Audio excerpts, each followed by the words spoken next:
Nathan says we can go. So 8th grade today, boys and girls, we are doing missing angle measures. This is going up the parallel lines we were doing last time, but now we're going to find the angles that are missing. So these are parallel lines cut by a transversal.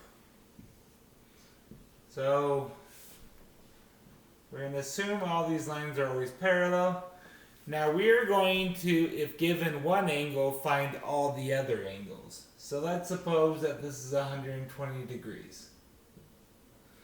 Okay, so if you may remember from last year, if not, it's okay because we just go off of it. Vertical angles are congruent, opposite sides of the intersection. Also congruent are what are called the corresponding angles, which you should know by now. The corresponding angles are also congruent. Now, students automatically think that every time every one of these angles is 120 degrees. That's not the case. Rather, these two angles are supplementary. That means after 180, to find the missing angle, we do 180 minus 120. Gives you 60. That means that all the other angles are 60 degrees. By the exact same logic that gave us the previous ones are 120.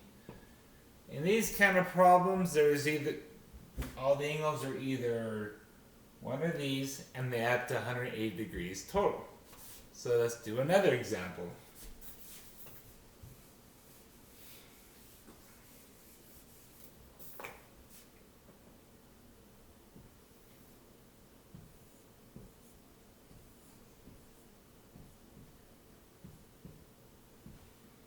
It doesn't matter at all which way the transversal is going.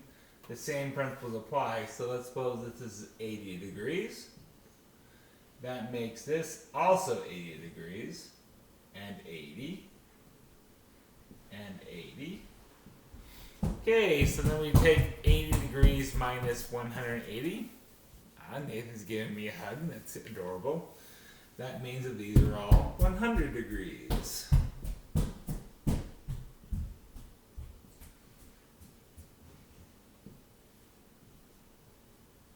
Okay, that's more or less pretty straightforward.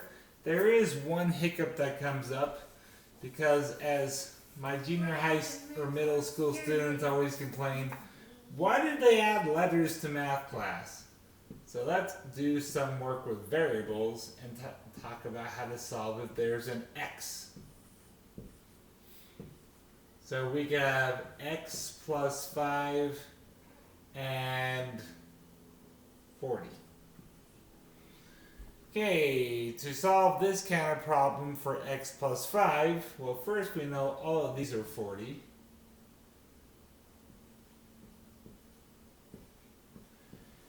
Then 180 minus 40 means all these are 140.